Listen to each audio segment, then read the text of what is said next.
Selalu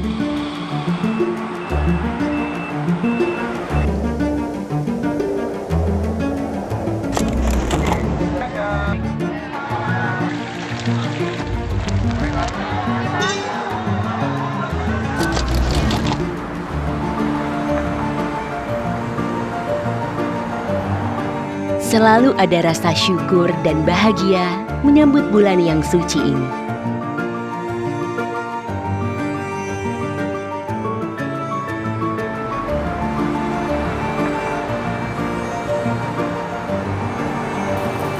Saat produk makanan dan minuman yang kita nikmati terjamin aman dan bermutu. Selamat pagi, Bu. Ini ya, Mbak. Ini sudah teregistrasi Badan POM ya? Oh iya. Semuanya diawasi dengan teliti agar masyarakat sehat terlindungi.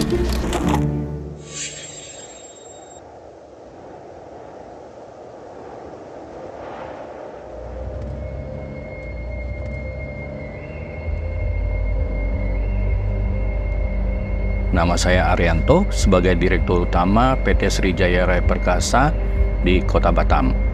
Ya, sehari-hari kami sebagai importir yang untuk memasukkan barang dari luar negeri ke Batam.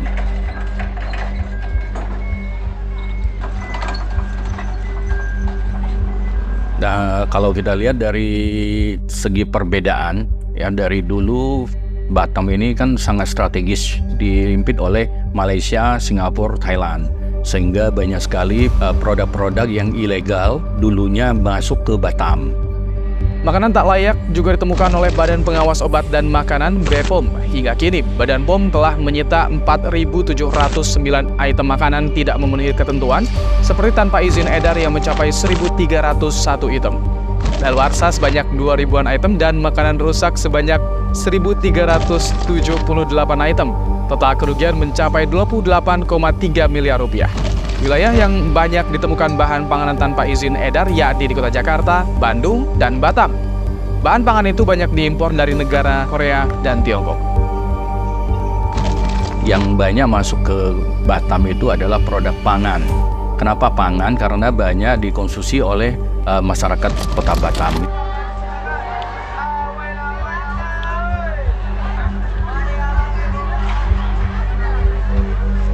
Perkenalkan, nama saya Yesi Puspasari, biasa dipanggil Yesi. Untuk keseharian saya, ini saya biasa berjualan takjil. Untuk bahan-bahan yang kita gunakan, itu bahan bakunya dari agar-agar, kemudian juga susu dan juga buah-buahan. Kalau untuk perlawanan pemakanan, itu kita pakai pandan. Pernah sih teman saya cerita dulu ada orang yang pakai yang berbahan berbahaya, dan dia selalu pakai itu karena mungkin cari modal yang murah dan keuntungan yang lebih. Saya jualan di sini sekitar 5 tahunan. Sekitaran sini banyak jualan takjil.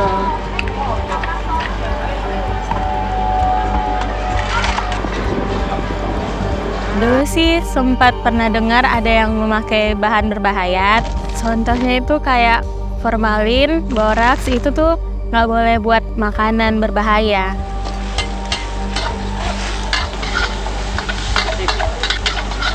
Tapi makin kesini tuh pihak BPOM sering berkunjung, jadi para pedagang juga lama-kelamaan nggak pakai bahan-bahan berbahaya tersebut karena untuk kesehatan juga kan.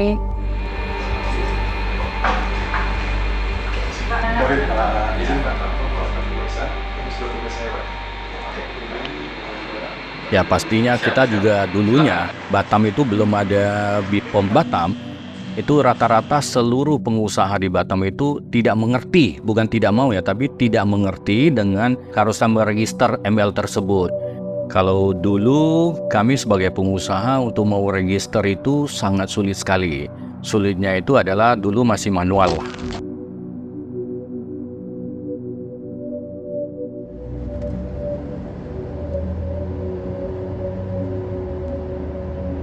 Perkenalkan, nama saya David Indra Pratama.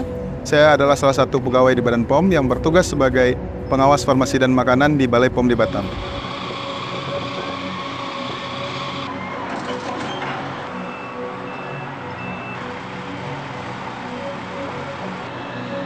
Kebetulan di Batam ini adalah salah satu kota yang lokasinya strategis, sehingga di sini akan masuk berbagai macam produk pangan dari luar negeri. Nah, khususnya di Batam ini kita akan lebih melihat produk-produk luar negeri yang masuk ke wilayah Batam itu aman untuk dikonsumsi apa tidak, sudah memiliki izin edar apa tidak, untuk kondisi lebaran seperti sekarang ini. Jadi untuk di Batam sendiri, kita melakukan pengawasan yang cukup ketat untuk pangan yang berada di wilayah Kota Batam. Itu kita akan melakukan pengawasan terhadap produknya apakah sudah memiliki izin edar, apakah sudah kadaluarsa atau belum, kita lihat expirednya, kita lihat juga hygiene dari tempatnya, kita lihat juga manajemen dari pemasukan pangannya.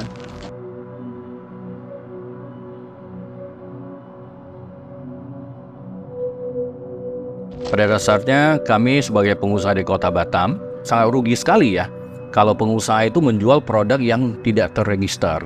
Karena produk yang tidak terregister di BPOM itu pastinya sudah tidak menjamin kualitasnya, keselamatannya untuk konsumen. BPOM di Batam juga sangat sering ya melakukan kunjungan baik ke gudang kami per 3 bulan, per 6 bulan itu dikunjungin terus untuk melakukan sidak, untuk pengecekan dan untuk menjamin bahwa masyarakat Kota Batam itu mendapatkan produk yang berkualitas.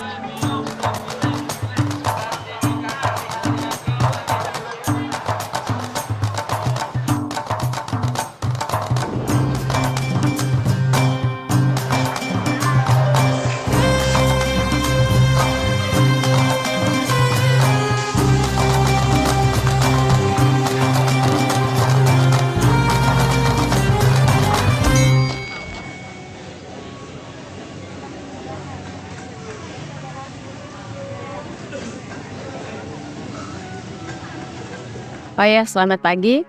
Nama saya Elda Prastuti. Saya petugas Balai POM di Batam di substansi pemeriksaan. Jadi sehari-hari saya bekerja di bagian pemeriksaan. Nah, kayak gini Bu, nanti dilihat kemasannya ya, masih bagus nggak gitu. Nah, expirednya dicek. Ini udah bagus, taruhnya di freezer, nggak dipajang di luar. Untuk pemeriksaan di pasar tradisional sendiri, kita melakukan pengawasan start seminggu sebelum Ramadan, selama Ramadan, dan berakhir seminggu setelah Idul Fitri. Kita untuk di Kota Batam memilih 8 titik di masing-masing kecamatan di Kota Batam. Kita juga melakukannya di kabupaten lain, misalnya Kabupaten Karimun, Lingga, Anambas, dan Natuna.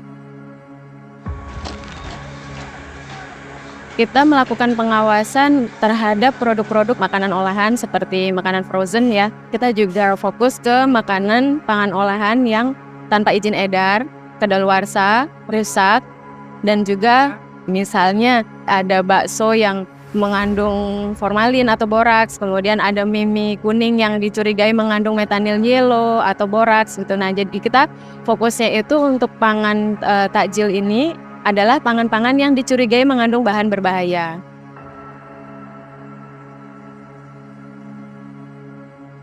Selamat sore Ibu. Selamat sore. Ya, soal yang sirupnya udah dicek ada izin edarnya nggak? Ada ya. Ya, kalau ini masaknya dari jam berapa Bu? Kita masaknya dari jam 11. Jam 11, iya. Ada yang kurang nih Bu. Apa tuh? Sarung tangannya mana? Kalau untuk pengawasan yang dilakukan oleh Balai POM di Batam itu selalu melibatkan lintas sektor. Baik itu pengawasan rutin maupun pengawasan di bulan Ramadan itu juga kita itu melibatkan lintas sektor gitu untuk pemeriksaan. Dan itu kita sama-sama dengan Dinas Kesehatan dan Dinas Perindustrian Perdagangan setempat.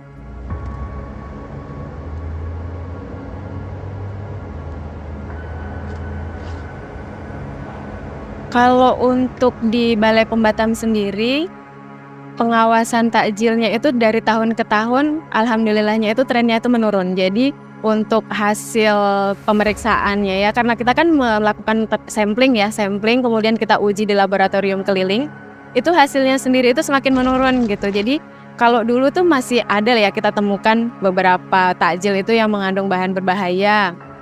Pedagang itu kita juga berikan KIE. Kita berikan sosialisasi terkait dengan bahan-bahan berbahaya yang dapat disalahgunakan di makanan seperti itu.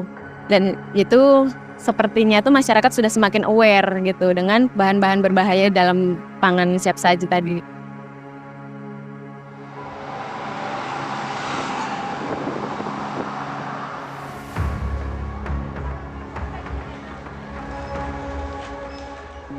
Untuk pengawasan Ramadan sekarang sudah mulai baik dari tahun-tahun sebelumnya berkat adanya pengawasan rutin yang selalu kita lakukan di BPOM. Respon dari pihak sarana sendiri bermacam-macam. Ada yang welcome, ada juga yang sedikit takut. Tapi kan kalau misalnya takut, kita tetap memberikan penyuluhan, kita memberikan saran-saran untuk membuat retailnya menjadi lebih baik. Sudah beberapa tahun yang lalu, saat kita datang ke sarana, pemiliknya lari karena takut ada BPOM datang. Tapi untuk sekarang saat ini malah pemilik sarana welcome kalau kita datang karena mereka tahu kita memberikan penyuluhan juga, bukan hanya ada penindakan atau pemeriksaan atau inspeksi. Dan kita juga akan melihat parsel-parsel yang dijual di retail untuk kondisi lebaran seperti sekarang ini. Biasanya untuk parsel sendiri, kita akan melihat retail-retail mana saja yang menjual.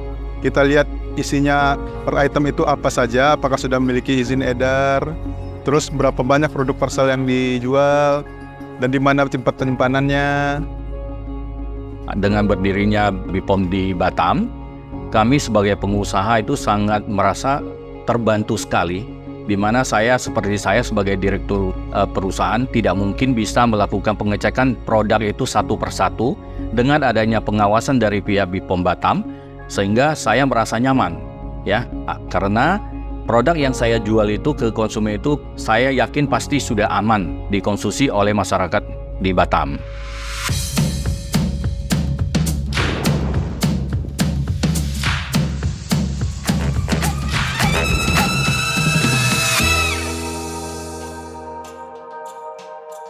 Harapan saya buat pedagang sih semoga kita jualan tuh yang amanah, terus make bahan yang aman, supaya wisata kuliner kita nih semakin dikunjungin orang. Harapan buat BPOM sih, semoga makin sering kunjungan ke sini, terus itu supaya kami dapat wawasan, ilmu, terus juga jadi rame. Kak, ini untuk buka puasa. Waduh, jangan. Gak apa-apa. Atau gini aja, kita bayar aja ya. Makasih. Jatuh sini. Tapi gak apa-apa. Iya, maaf ya. Makasih ya. Makasih. Untuk para pelaku usaha yang ingin mendistribusikan pangan atau menjual pangan di saat Ramadan atau menjelang Idul Fitri, pastikan produknya sudah memiliki izin edar, tidak rusak, dan tidak kadaluarsa. Jika ada pengusaha yang melanggar, Badan POM tidak akan segan untuk menindaknya.